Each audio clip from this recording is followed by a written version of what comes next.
در حالی که وانمود می‌کردند عازم شرکت در جشن نوروز هستند از شیراز حرکت کردند. این کار هم برای قدردانی از سربازان به سبب تلاش‌هایشان در شکست دادن افغان‌ها بود و هم آماده کردن آنها برای نبرد بزرگتر پیش رو.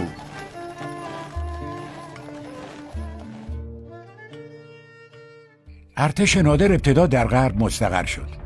او ارتش خود را به سرعت از راه بروجرد در لرستان حرکت داد و به شهر نهاوند رسید. سپاه نادر دارای 25,000 سوار و پیاده به همراه چند واحد توپخانه بود. در حالی که یک ستور 5,000 نفری دیگر از قزوین در راه پیوستن به نادر بود، او حمله به نهاوند را آغاز کرد. عثمانی ها فکر می کردند با همون قوای سابق صفوی مواجهند که پیشتر موفق به شکست آنها شده بودند.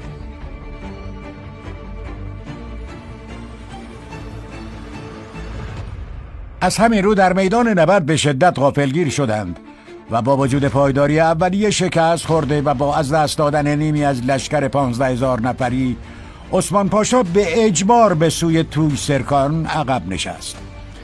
در همین زمان به نادر خبر رسید که یک لشکر 30,000 نفری دیگر نیز به فرماندهی تیمور پاشا حاکم وان در حال نزدیک شدن به ملایر است.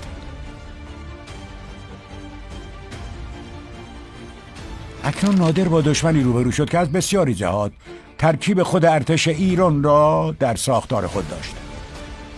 نیروهای عثمانی در کنار رودی که از میان دره می‌گذشت به صف شده بودند و در سوی دیگر آنها نادر سپاه خود را در 3 بخش جداگانه مستقر کرده و خود در مرکز سپاه قرار گرفت. هنگامی که دو ارتش در فاصله نزدیک از یکدیگر قرار گرفتند به سوی یکدیگر آتش گشودند. بخت با نادر یار بود و بادی موافق شروع به وزیدن گرفت که به سبب آن دوده ایجاد شده از شلیک توپ و تفنگ‌های ایرانیان بر روی سطح کم عمق رودخانه نزدیک به نیروهای عثمانی قرار گرفت و دید آنها را کور کرد. در این زمان دو ارتش از هم جدا شده بودند و به صورت تصادفی به سوی یکدیگر آتش می‌گشودند. اندکی بعد نادر جناح راست خود را با تمامی سوار نظام خود تقویت کرد و دست به یک قمار جسورانه زد. جناح راست نیروهای ایران خود را به آرامی به آب زد و به سبب صدای شلیک تفنگچیان و نیز جریان آب رودخانه نیروهای عثمانی که اکنون دید کافی نداشتند متوجه نزدیک شدن ایشان نشدند.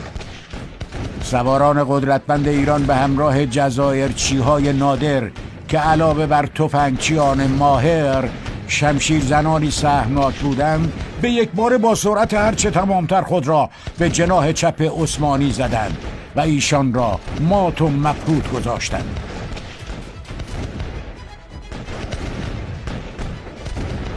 درگیری مدتی به طول انجامید و در این بین نادر بخشی از ارتش خود را در کنار رودخانه باقی گذاشت تا با شلیک پی در پی سبب شوند تا نیروی عثمانی نتواند تمام توجه خود را معطوف جناح چپ کند.